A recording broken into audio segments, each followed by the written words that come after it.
All right, so it's good to see you all for another wonderful Tanya Tuesday.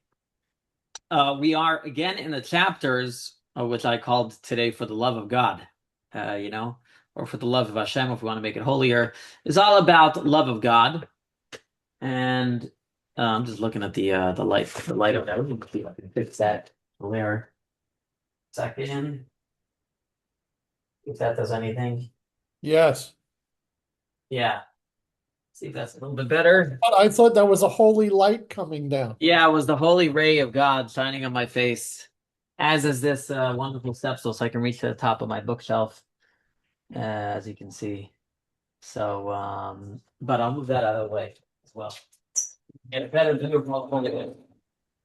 Okay, so with that, and you have the stroller in the background. That's how you know it's an Orthodox rabbi. He has lots of kids. Okay, so with all of that, um, these chapters are all about love of God, and till now we've explained the different levels of love of God, and they're all important because you don't know what meditation will tickle you. So they have been very, very powerful meditations, and I'll run through the four meditations that we have discussed till now. We have the meditation called Ahava Rabbah, the great love of God. That's the highest love of God. That's the love of God that comes from a feeling of closeness to God, and it's a gift.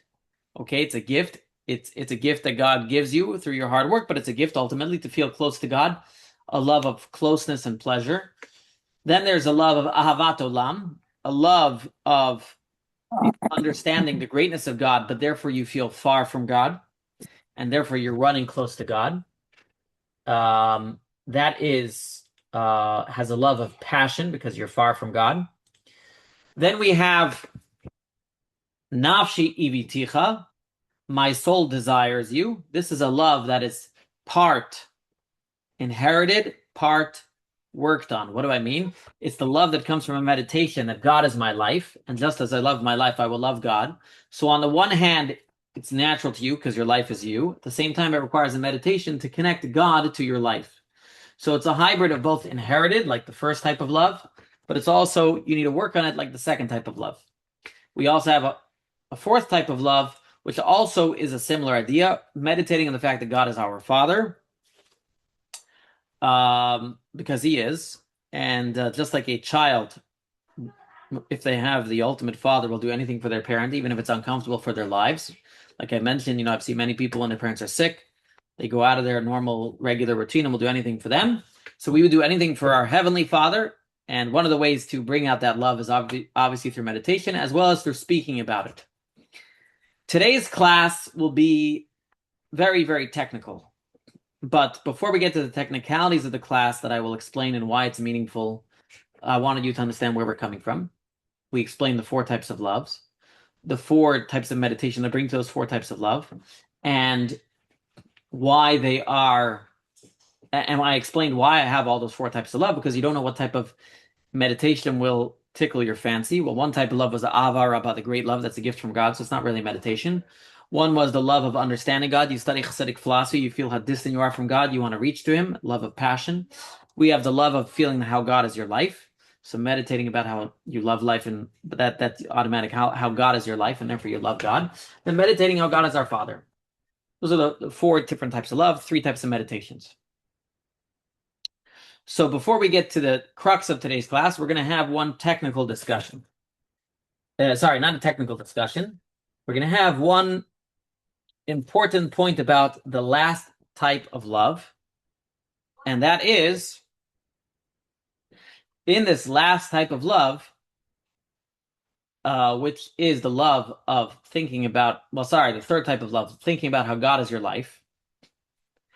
He's going to say that just as when it comes to thinking about how God is your Father, speaking about it helps, right? Like you hear many people, Tata, right? People say, Father, Father, right? Speaking about how God is your Father, it brings out that love. Similarly, when we talk about God being your life, speaking about it will also bring out that type of love. Okay, that's going to be his next point.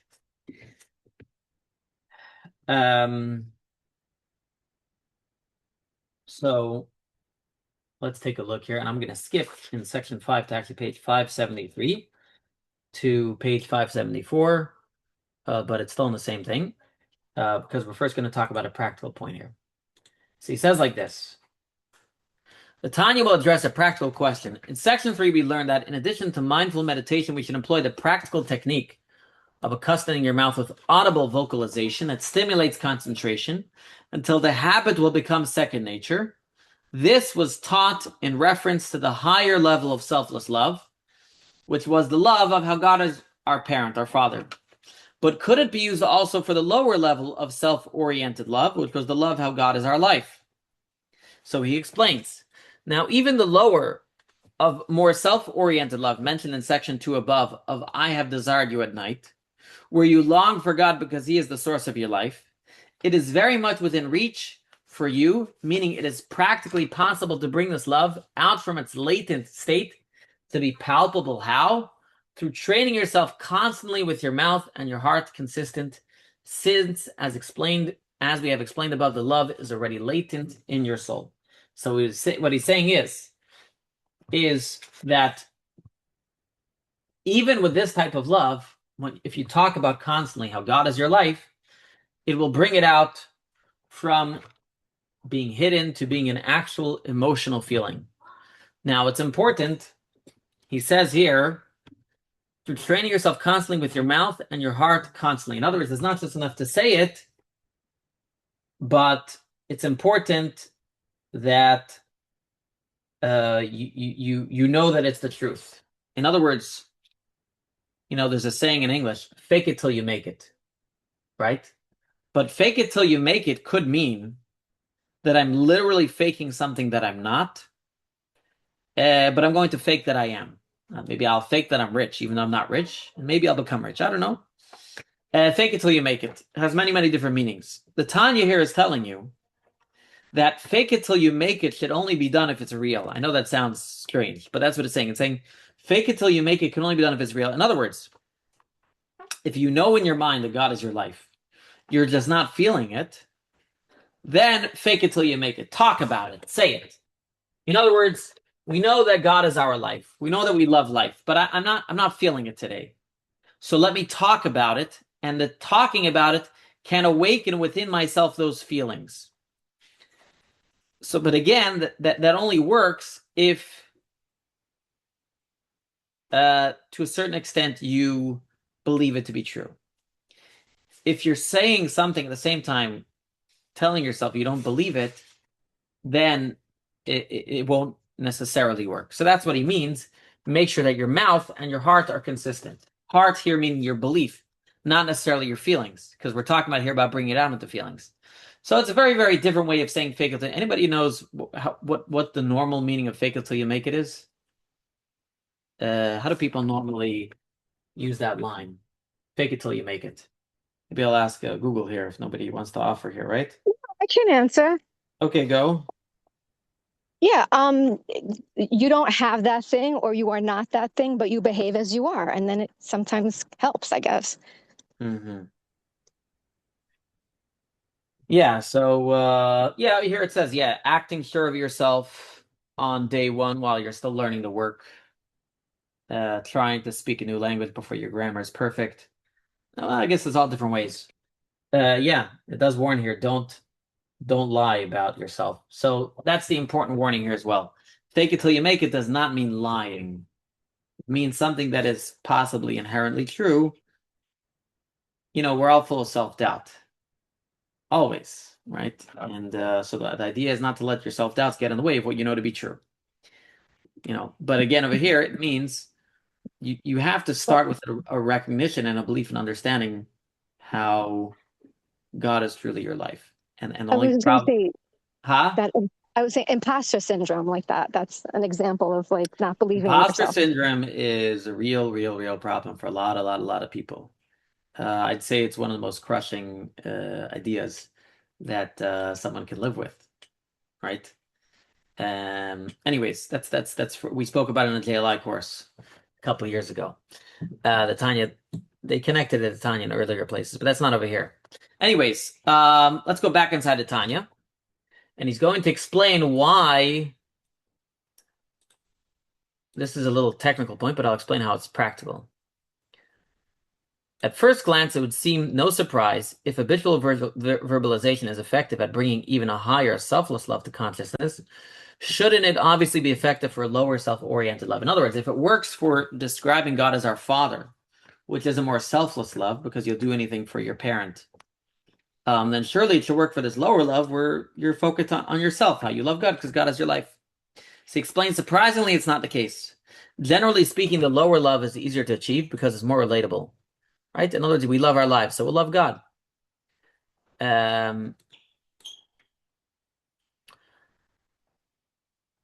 I desire and crave for you like a person desires his own life and soul when he is weak and exhausted. You know what it feels like to desire energy when you're weak and exhausted, so you try to feel the same hunger for God.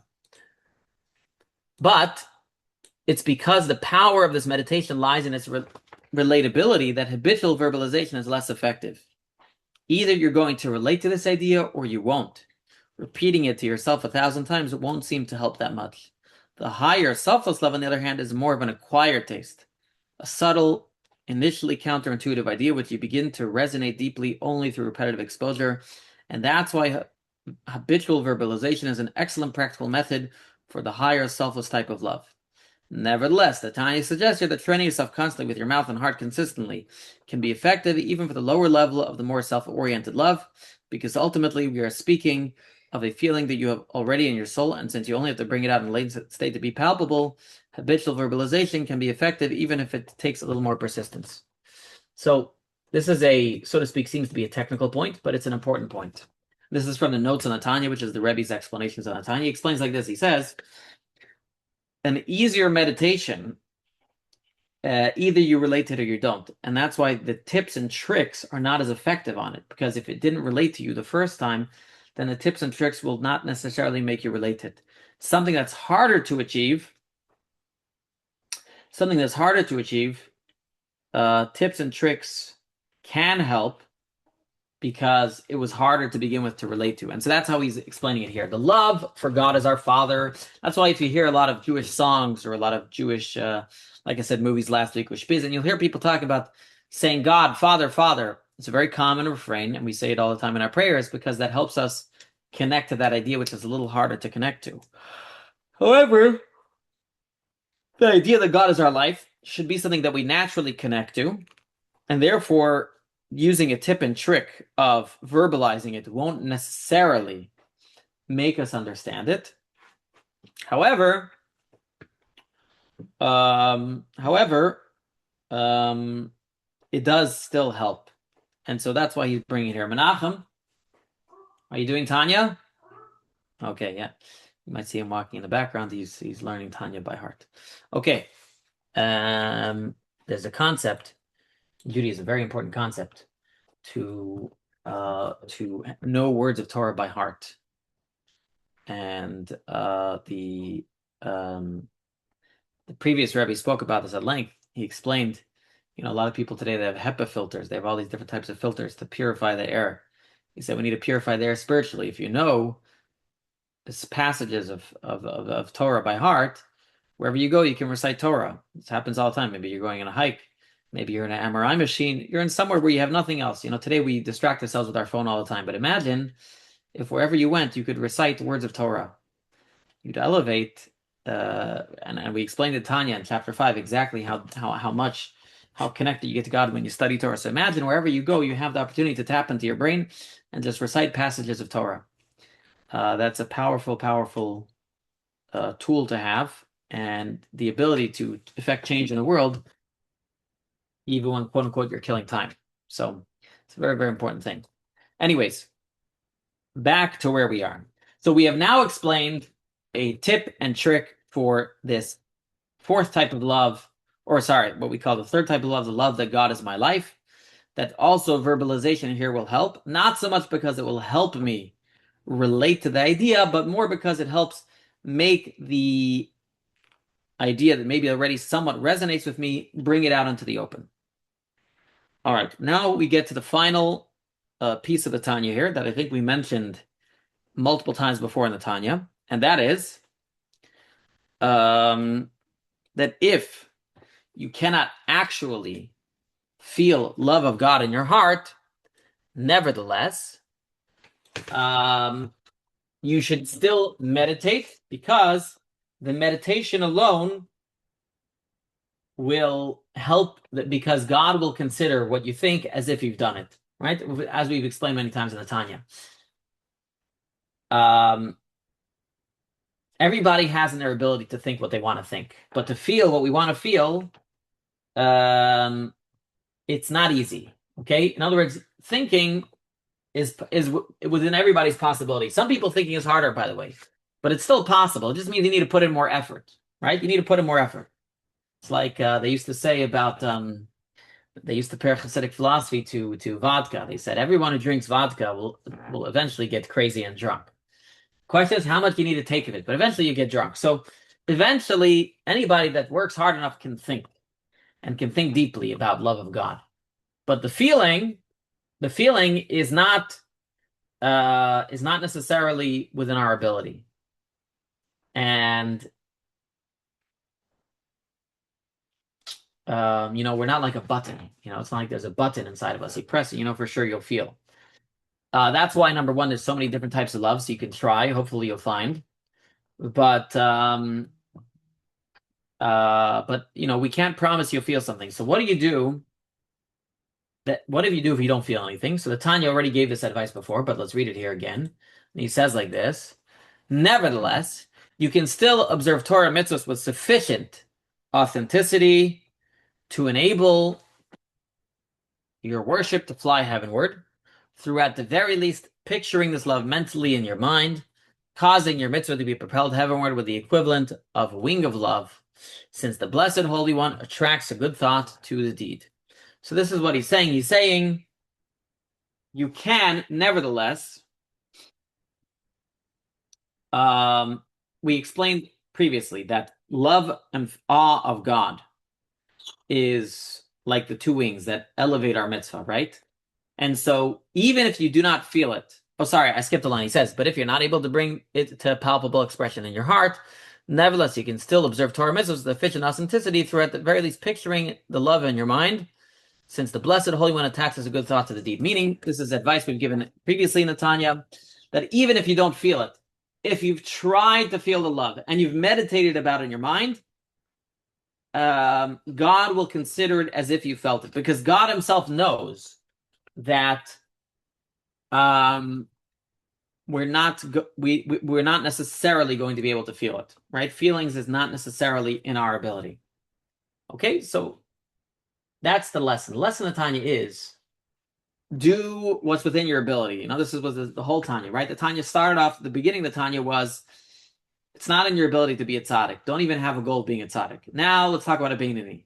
A beinoni is generally within your ability, the ability at every moment, whenever you want, to be a beinoni, which means the ability at every moment to control your actions.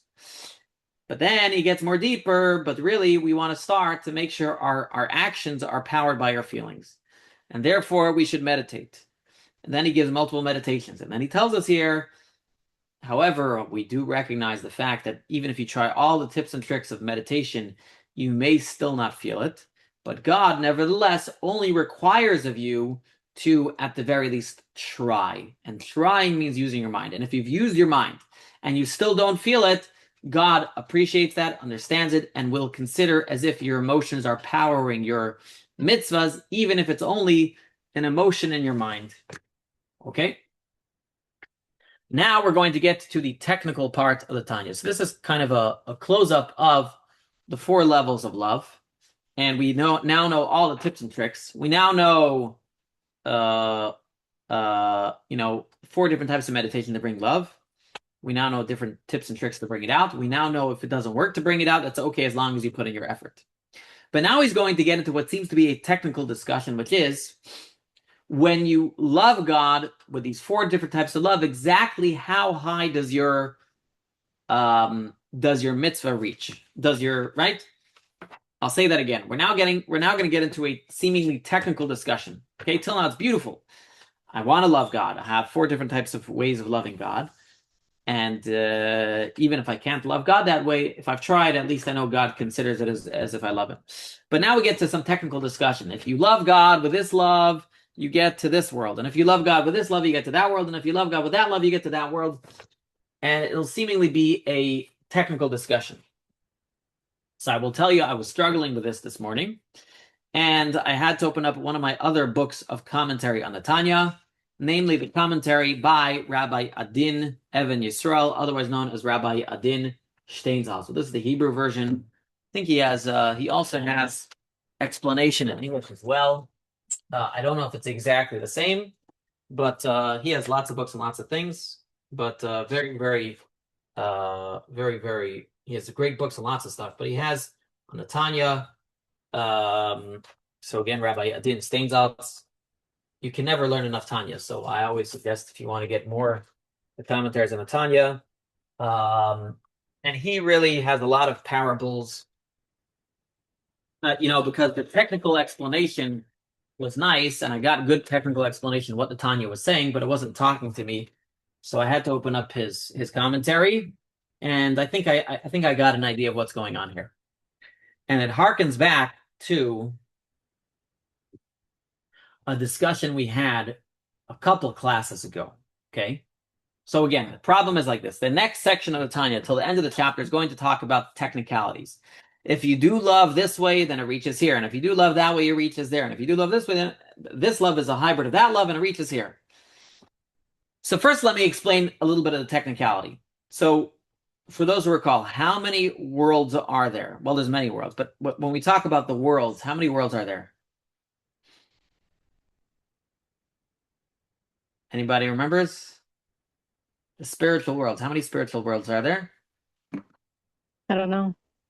2, Okay. 5. Anybody else? Anybody remembers how many spiritual worlds there are? Okay. Yes? 6, Okay. Any others? 9. I can't remember. It's one of Eh. those. All right, well, it's between 2 and 6. It's 4. Okay, so between the two of you, we got it right. So the answer is 4. There are 4. There are more than 4, but there are 4 that we talk about a lot in Kabbalah. That's what you mostly hear. The 4 worlds. We have what's called Atzilut, the world of emanation, Bria, the world of creation, Yitzirah, the world of formation, and Asiyah, the world of actuality. And so the way we explain it is in creation, there are 4 general stages. Atzilut means emanation. Emanation means it's an emanation of God, like an extension, like light. So on the one hand, it's an extension of God. At the same time, it's emanated, it's outside of God, so to speak. So that's the first step of creation. But the problem is that emanation is still too connected to God. So then we have the second world, the world of creation, taking that item which was emanated and making it a creation, so to speak, separating it from God. So it seems to itself like it's its own creation. All right, but now we have a creation, but it's still very formless. So then we have the world of Yitzirah, the world of formation. And then finally, we have the world of Asiyah, the world of actuality, where we take all this energy and package it into something. We live in the world of Asiyah, the world of actuality. There is also a spiritual world of Asiyah. Okay, so with that, we have the 4 worlds.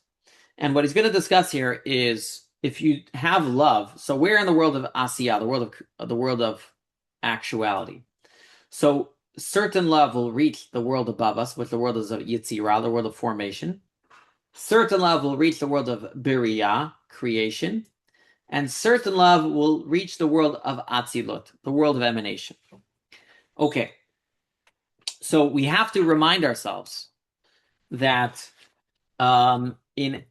in a previous chapter, we actually explained some of this. And we said that the love of God, that is the love of God, that is a love of closeness to God, will be in the highest world. The love that's a gift, the world of emanation, that will be in the highest world. Why? Because it's a love of closeness. So in the world of emanation, that's where the love of Ahava Rabbah, the great love, resides. Because that love is a love of closeness to God. Okay. But then we have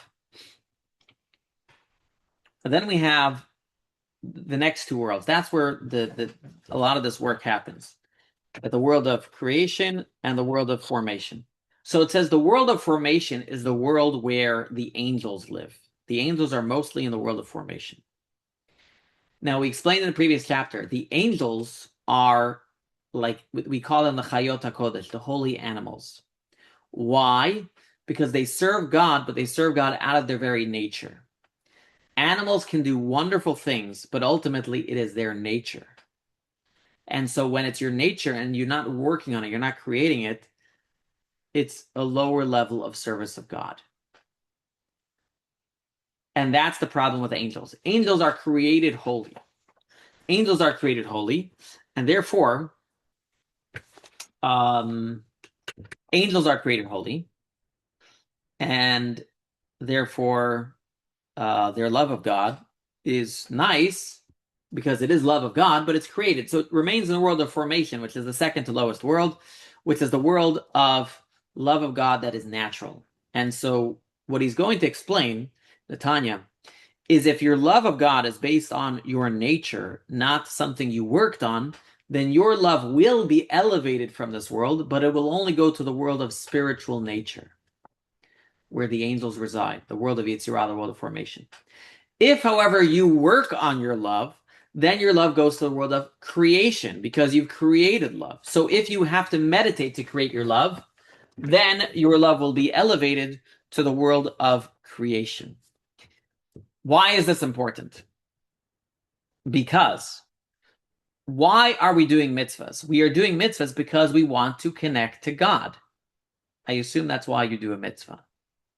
That's one of the primary reasons we do a mitzvah. In fact, the word mitzvah means connection. This is what the Tanya wants to teach us. The whole reason we should do a mitzvah is to connect to God or for God himself. But a mitzvah is a connection to God. Connecting ourselves to God, connecting our godly and animal soul to God, and connecting the world around us to God.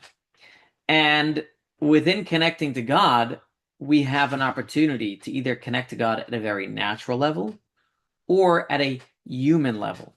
Human level means when I have to work on that love, that's what human is. Angels, their love of God is natural. If I tap into my natural level love of God, then I'm only elevating the mitzvahs that I'm doing to a very natural state of being. If I want to elevate my souls above a natural state of being, for that I need to work on it. And that's really the whole reason our soul comes down to this earth, is to elevate things beyond where they could naturally be.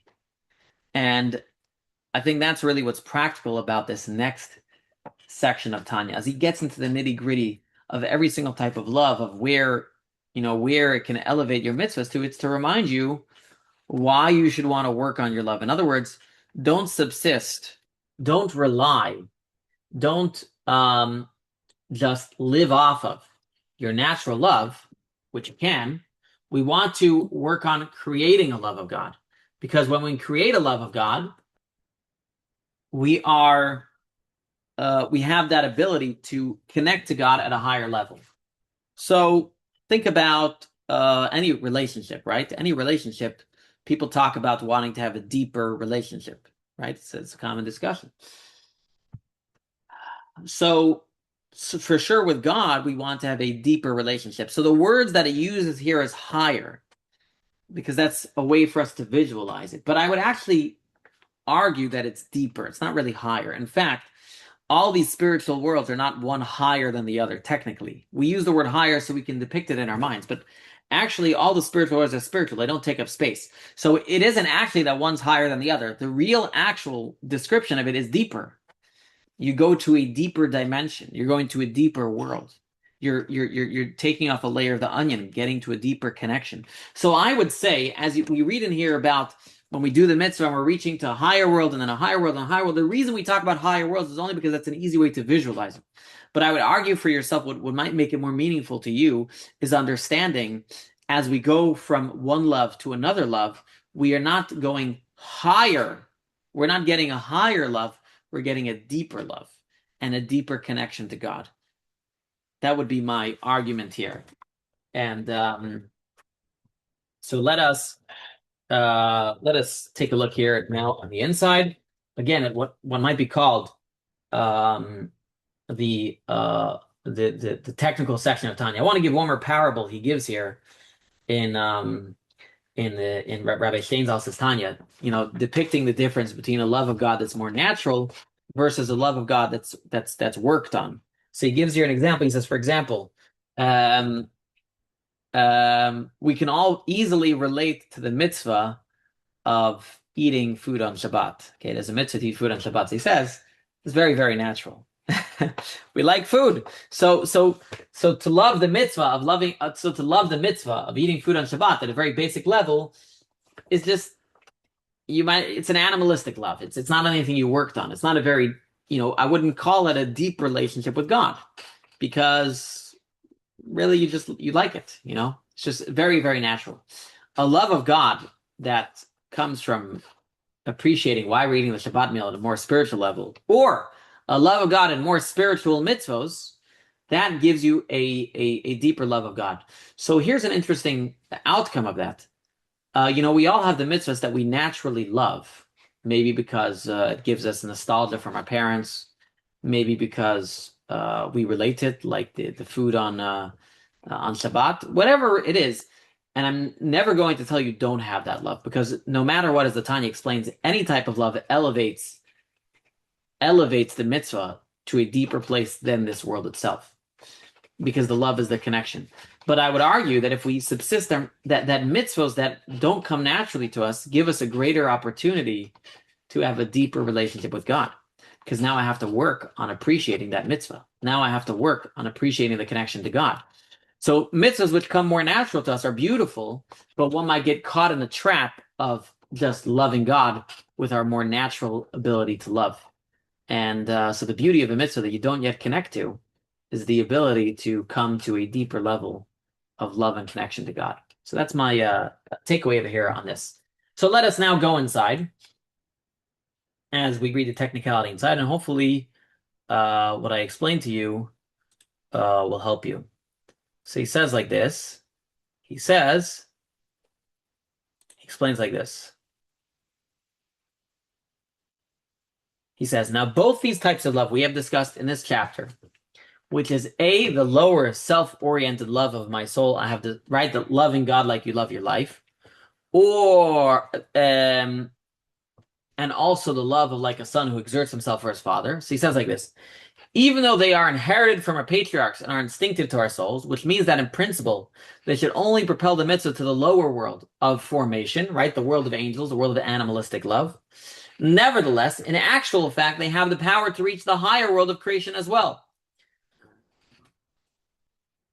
Now he mentions a technical point. Of course, for a mitzvah to ascend heavenward, it requires two wings, love and reverence.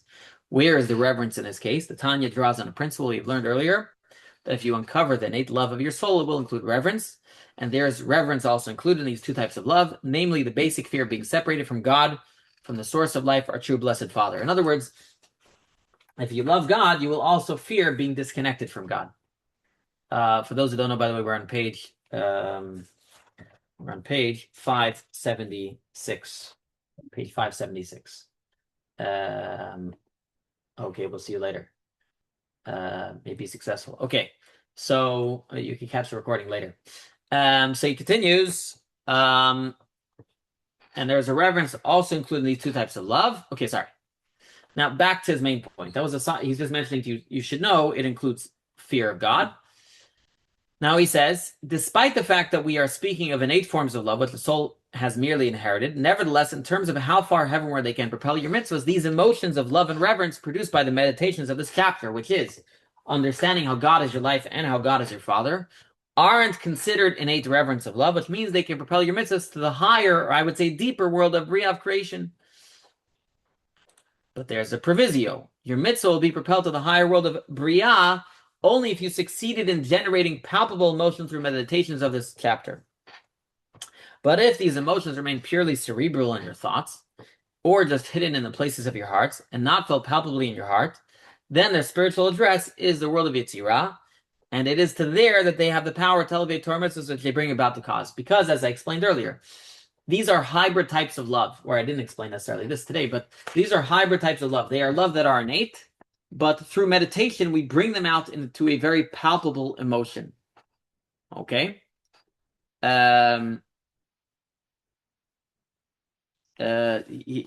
Okay, so when you take a love that is natural to you, but you use meditation to bring it out in actuality, and really feel it, then it's considered as if you worked on it, and it's greater than an animalistic love. Let's read the notes here from the Rabbi. The Tanya doesn't mean that the final destination of your Torah mitzvahs must be in the world of Yitzirah. For as we've learned in chapter 16, when intellectually generated emotions are not palpable in the heart, God nevertheless attaches a good thought to the deed and lifts him up to the world of Bria, creation. What the Tanya means to say is that if the meditations of this chapter don't generate palpable emotions, they don't intrinsically have the power to lift your mitzvah to the higher world of Yitzirah. But again, if you worked hard enough to try to create palpable emotion, and it was only your nature that prevented you from feeling palpable emotion, then God will look at your effort and say, I will give you that deeper connection to God. Then he continues, but when the emotions produced by any of the meditations are palpable in the heart, they are no longer defined as innate forms of love, but rather, as the Zohar calls, they are desires of the heart, which the Tanya can't term these emotionally, intellectually generated because they're not. They're innate emotions which have surfaced through intellectual work. But since these emotions come through intellectual work and are palpable in the heart, they come into the category of what the Tanya calls the desires of the heart, which was the love that we spoke about earlier in the Tanya, which is generated by intellect in chapter 43. And since these emotions fall under the category of desires of the heart, their spiritual address is in the 10 sefirot of Bria, creation, as we have learned in chapter 39. From desire of the heart, a garment is formed for the soul, enabling it to inhibit the world of Bria. So in other words, we know that we all have love. That's what I explained earlier. Let me just read a little bit more, and I'll explain again. And it is to the world of creation, that these palpable emotions produced by the meditations of this chapter elevate the Torah mitzvahs which they bring along with it. Why? Because the force that brings these emotions to be palpable from concealment and latency in the heart is das, right? Das was knowledge, that element of your mind that you have to meditate deeply. And das involves intense fixation of thought through focused meditation from the depths of the heart, abundantly and frequently in the blessed infinite light, how he is literally our life and the true blessed one. In other words, since you had to work on it, right? In other words, for example, we know we have certain feelings that are natural to us, but they're not spontaneous. Let's put it that way. We can have a natural feeling that's not spontaneous.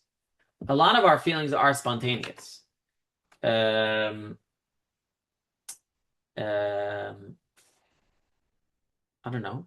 Let's think of a feeling. Everyone wants, right? Spontaneous feelings are usually food. Some of our greater goals in life are innate to us, but they're not necessarily spontaneous. Maybe a desire for better things. I don't know. There are things in our life that are not spontaneous, but if we think about it, it brings it out. A lot of the books, self-help books or, books about people being successful, a lot of what they're doing is not convincing you as much as they are making you realize what you already like, what you already want, right? Well, you like this, you want it even more, right? So that's what he's saying here. Since these are not a spontaneous type of love, it's a love that required you to use your mind very, very deeply, to bring it out into feeling, to feel how God is your father, to feel how God is your life. Therefore, it rises above. Now, there are some people that do spontaneously feel how God is their life and their everything. But I would argue, number one, is most of those people have meditated upon it multiple times before. So they did have to work on it. And even now, you have to take a moment to reflect. Problem is, we're always running. We're never reflecting in life. That was one of my discussions last week. Still requires reflection. Still requires a moment to take a pause. Problem is, in this world, nobody ever takes a pause. So nobody ever, necessarily brings out their love of God. All right, let us move on to the next point that Tanya wants to make. So his point number one was that these loves of God, even if they are innate, they're not spontaneous, and therefore, if you put in the effort, you will gain that deeper level of love that is reserved for love that comes from hard work. And so therefore, this love of realizing that God is your life, or realizing that God is your father, they are not spontaneous, and therefore, you will be rewarded with a deeper connection of God. now he's going to give us the proof of this from the Zohar. So this is more, like I said, the Tanya is written for the scholar and it's written for the layperson. So he's going to prove this idea to us from a statement of the Zohar. So we're not going to dwell on it. We're going to go through it quickly. So he says like this. Tanya brings proof for this point. This thing is known, what is written in Tikkunei Zohar, that in the world of Briah, the supernal mother, which is Bina, has her nest there. Bina is understanding. And remember, we said before that the love that is created through our work of understanding reaches the world of Briah, the world of creation. So that's what it means. The Zohar is telling you that understanding rests in the world of Briah, which refers to the meditation of the blessed infinite light, the source of life, as the teaching of Elijah and Tikkunei Zohar. Bina is the heart through which the heart understands. While Bina is a cognitive power, not an emotional one, it's the source of all emotion. It's the mental womb in which ideas can gestate to the point where they might become relevant to you through Das. Zohar teaches us that if you make use of your Bina and do meditative work, your worship will belong in the world of Bina, the world of creation, whose energy is Bina, and that is true even when you're drawing on what is in the essence of innate love. So the Zohar discusses how the 10 Sfirot, Chachma, wisdom, resides in the world of Atzilot, the world of emanation. Bina, understanding, resides in the world of Briah, the world of creation. The 6 Sfirot, Chesed, kindness, severity, Chesed, Gvura, Tiferes, Netzach, Hod, Yisod, rest in the world of Yetzirah, formation, and which is emotions, right? As I explained earlier, the emotional level, the natural emotion, the animalistic emotion, that's where the love connects to, is the world of Yetzirah, formation. And then Malchut, kingship, is in the last world. Not so much of a discussion for today, but for those who are more Kabbalistically inclined, I'm just throwing that out for you. All right. Now he's going to give us something that is really incredible to think. So till now we said that we have this type of love that on the one hand is innate to us, but since we have to work on it, we can elevate it to the world of Briah, the world of creation. Now he's going to say not only can these loves be elevated to the world of creation, but they can even be elevated to the closest level of love, a love of closeness, the world of emanation. Ahava Rabbah, the great love, the love of pleasure.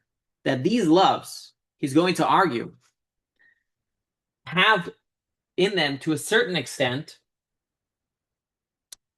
a love of closeness. Why? Because since they are innate in us, therefore you may consider it natural and you may consider it close. Let me explain that again. The highest level of love we explained in the previous chapters of Tanya is a love of a gift of God that God gives you, that you feel close to God. It's a gift from God. It's not something you work on. It's a gift from God. And like I explained earlier, in a relationship, right? There's a love of distance, which creates passion. You're passionate to get what you want. But then there's a love of closeness. And the love of closeness requires a lot of effort. Sorry, the love of closeness requires no effort. You feel close to God. It's a gift. I explained in previous classes. That's why we find in a relationship, when a couple is first getting to know each other, there's a lot of infatuation, a lot of passion. But as they know each other for so long, there's a much deeper love, and it doesn't express itself necessarily in passion, though it should at times, as we'll explain in a moment, which is very relevant for any relationship. But it's just, you feel inseparable. There's a love of closeness. You know each other so well. So he's going to argue here, since these loves of God, the love how God is your Father, and the love that God is your source, are in a sense inherent to your soul, since he's going to argue, since it's natural to you, it's a love of closeness as well, because it's who you are. It's your identity. It's an interesting point. In other words, it's not something you're reaching to. You're reaching into yourself. Let's read this inside. Let's read this inside. Oh, I'm still sharing the screen. I didn't realize. Sorry. What is more, that these two types of love mentioned above in this chapter can bring your consciousness not only to the world of Briah, creation, which is created love through your mind, but even to the world of emanation. And that's because the two types of love in this chapter contains some of the quality of the great love which has the consciousness of Atzilot.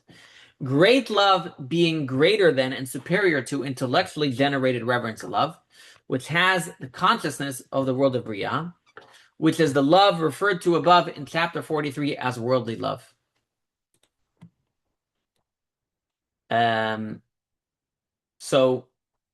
I explained to you why, because it is a little bit inherent. I want to give one more parable to explain these two types of love, a love of closeness and a love from distance. I was listening yesterday to a story. One time the second Chabad Rebbe was saying a Chasidic discourse in front of Rabbi Levi Yitzchak of Berditchev, one of the great Chasidic masters. And the second Chabad Rebbe was known to be very calm and collected. And he told Rabbi Levi Yitzchak, I'm only going to tell you this Chasidic discourse if you can sit quietly. Because he knew somebody who was very emotional. So he agreed. And anyway, so the Mitzvah Rebbe starts saying the Chasidic discourse, and eventually Rabbi Levi Yitzchak could not contain himself, and he started jumping up and down of excitement. So when you listen to the story, you wonder, why is it that the guy saying it can sit there calm and collected, and the other guy is jumping up in excitement? And the answer, I think, is contained in what we're talking about over here. A love of distance or a love of closeness. Rabbi Levi Yitzchak was excited, but he felt far from the spiritual ideas excited him, but he felt the desire to get closer to it. So there was a lot of passion. He was jumping up and down of excitement of the mystical ideas. But the Mitzvah Rebbe was close to the ideas. He didn't get as excited. Our sages actually explained to this. This is why some of the prophets describe their prophecies in so much more detail than others. He says the ones that explain the ones in detail is because they're farther from it. So they're so excited. They see God's throne. They see all the angels. They see all this. They're so excited about it because they're distant. But the ones who were closer didn't get as excited. They were more calm. Like Moses. Moses could hear God talking, and he could stand straight because he was so close to God. Other prophets couldn't stand straight because they were far. So he's arguing here is that to a certain extent, a love of God that is coming from something that's innate to your soul is a love of closeness because it's who you are. So if that's the case, why would I ever go? So now he's going to ask the question, if that's the case, why would I ever try any other type of love? If the love of God is my Father and the love of God is my life, seems to have all the best things, right? They give me, they elevate my mitzvahs, not only to the world of creation, they elevate my mitzvahs to the world of emanation. So why would I ever try the love with this meditating about God and get excited about God and feeling that God is far from me? And here he's going to explain there's one very important element that's missing when you don't have the love of God that is based on that's based on meditating about concepts that are far from you. In other words, you may finish this course and say, let me stick to simple meditations about God. Let me stick to meditations about how God is my Father. Let me stick to meditations about how God is my my life. Why do I need to meditate about the mystical elements of God, as maybe I've explained to you in some of my Chasidic discourse classes? Why do I need to know about all these different intricate ideas from Kabbalah? Let me just do simple. God is my life. God is my Father. It gets me great places. And the answer is going to be that the love of God from a distance, the more you understand about God, it creates a love of God from feeling distant from God, has one great important element, and that is passion. If you want a love full of passion, then the more you understand the greatness of God and how distant you are from God, that creates a passion. And so this is what I was, explaining earlier about, with a marriage. Even though it's great, as couples that know each other for a long time, they feel close and inseparable and know each other so well, there should be also an element of passion. No matter how many years you're married, you need to bring that in somehow, some way. You need to find it. And that's what he's arguing here as well. He's going to say is that these are nice, easy meditations that elevate me very far, meditating about God as my Father and God as my life. But it's important to study Chasidic philosophy, study and understand more about God. Learn more about God, and you will feel the greatness of God. And through that, you will have this great passion to connect to God. So let's read about this inside. So he says like this. Nevertheless, alongside your efforts with meditations of this chapter, you must invest the mental effort to attain and reach the lower level of worldly love mentioned above, which is the meditations about understanding God, like I explained to you in a moment, right? Meditations about who is God, Chasidic philosophy, which results from understanding and knowing the greatness of God. But why? Why should you aim for the lower level of worldly love when the meditations of this chapter can produce a love which has the advantages of both worldly love and great love? So he says, worldly love is necessary in order to be passionate about God, to engage your torch of fiery love like a flaming fire and roaring flames burning up to the heavens. The love produced by the meditations of this chapter stress your closeness to God. And I'm not going to read all the commentary. And I'm going to skip here. As a result, it's likely that the love produced by these meditations will lack passion and fire. Passion results from distance. You feel something is far away, perhaps unattainable, but you still crave it desperately. To generate passionate love, the meditations of chapter 43 are more effective. You contemplate how all the pleasures of this world have no separate existence, and they are considered zero in his presence literally. And there's no comparison to be made in any way between them and him, God forbid, in the same way that you cannot compare absolute null and void to eternal life. Again, we're not doing the meditations now. But let's continue. Worldly love can generate passion to the extent that the vast floods cannot extinguish love, nor rivers drown it. Floods in this verse represent physical pleasures and pursuits which have the tendency to extinguish your love of God.